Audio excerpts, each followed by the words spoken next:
আজ আপনাদের মাঝে নিয়ে আসলাম বরিশালের বিখ্যাত একটি রেসিপি। আমার আজকের রেসিপি হলো চিংড়ি মাছ দিয়ে আমড়া রান্নার রেসিপি। জানি না কোন অঞ্চলে আমাদের মতো এভাবে চিংড়ি মাছ দিয়ে আমড়া রান্না করে খায়, তবে চিংড়ি মাছ দিয়ে আমড়া রান্না আমাদের বরিশালে খুব জনপ্রিয় একটি রেসিপি। আমার আজকের রেসিপি হলো চিংড়ি মাছ দিয়ে আমড়ার ঝোল। এই রেসিপিটি গরম ভাত দিয়ে খেতে অসম্ভব মজাদার হয়। চলুন যাওয়া যাক মূল রেসিপিতে। রান্নার জন্য আমি আমাদের গাছের আমড়া নিয়েছি 1 কেজির মতো। আমড়াটা আমি ছিলে এভাবে কেটে নিয়েছি। আমড়াটা আমি ভালো করে ধুয়ে নিয়েছি রান্না করার জন্য। রেসিপির জন্য আমি চিংড়ি মাছ নিয়েছি 250 গ্রাম। চিংড়ি মাছটা আমি ভালো করে কেটে ধুয়ে নিয়েছি। এবারে একটি কড়াইতে আমি তেল দিয়ে নিয়েছি হাফ কাপ। তেলটা গরম হলে এর মধ্যে লবণ দিয়ে নিচ্ছি স্বাদ মতো। এখন তেলের মধ্যে আগে থেকে কেটে ধুয়ে রাখা চিংড়ি মাছগুলো দিয়ে নিচ্ছি। চিংড়ি মাছটা নেড়েচেড়ে লবণের সাথে খুব ভালো করে মিশিয়ে নিচ্ছি। এখন মাছের মধ্যে হলুদ গুঁড়ো দিয়ে নিচ্ছি 1 চা চামচ। হলুদ গুঁড়োটা মাছের সাথে দিয়ে খুব ভালো করে নেড়েচেড়ে মিশিয়ে নিচ্ছি। এখন মাছটাকে তেলের মধ্যে ভেজে নিব 3-4 মিনিট সময় নিয়ে মাঝারি আঁচে। এখন মাছের মধ্যে পেঁয়াজ কুচি দিয়ে নিচ্ছি হাফ কাপ। পেঁয়াজটা নেড়েচেড়ে মাছের সাথে ভেজে নিব 2-3 মিনিট সময় নিয়ে মাঝারি আঁচে। এখন মাছের মধ্যে কাঁচামরিচ ফালি দিয়ে নিচ্ছি 4 পিস। কাঁচামরিচ ফালিটাকে নেড়েচেড়ে পেঁয়াজের সাথে খুব ভালো করে মিশিয়ে নিচ্ছি। এখন পেঁয়াজের মধ্যে দিয়ে নিচ্ছি চিংড়ি মাছের মাথা, চিংড়ি মাছ কিছু ব্লেন্ড করে। এই চিংড়ি মাছের পেস্টগুলো অনবরত নাড়তে হবে, না হলে এগুলো দলা পাকিয়ে যাবে। চিংড়ি মাছের পেস্টটা 2-3 মিনিট আমি তেলের মধ্যে ভেজে নিব। এখন হলুদের গুঁড়ো দিয়ে নিচ্ছি 1 চা চামচ।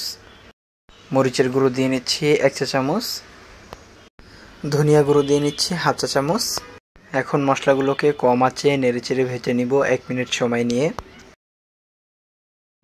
এখন মশলার মধ্যে সামান্য পানি দিয়ে মশলাটাকে কষিয়ে নিচ্ছি 5 মিনিট সময় নিয়ে মাঝারি আঁচে। নেড়েচেড়ে মশলাটাকে পানির সাথে খুব ভালো করে মিশিয়ে নিচ্ছি।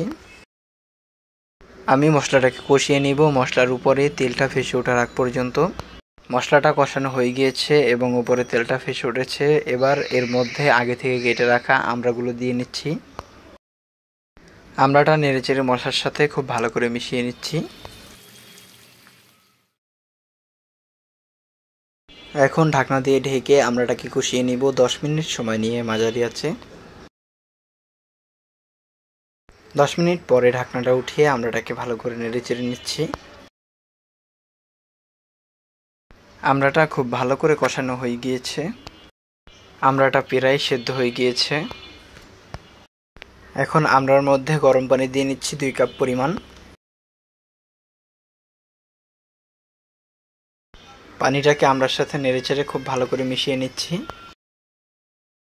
এখন আমড়াটাকে 5 মিনিট সময় নিয়ে মাঝারি আঁচে জাল করে নিব। এখন আমড়ার মধ্যে চিনি দিয়ে নিচ্ছি হাফ চা চামচ। আপনারা আপনাদের স্বাদ অনুযায়ী দিয়ে নেবেন, চাইলে দিতেও পারেন আবার নাও দিতে পারেন, তবে চিনিটা দিলে আমড়ার টেস্টটা ভালো আসে। এবারে ঢাকনা দিয়ে ঢেকে আমড়াটাকে মাঝারি আঁচে রান্না করব 5 মিনিট সময় নিয়ে। 5 মিনিট পর ঢাকনাটা উঠিয়ে আমড়াটাকে খুব ভালো করে নেড়েচেড়ে নিচ্ছি। আমড়াটা অলমোস্ট রান্না হয়ে গিয়েছে।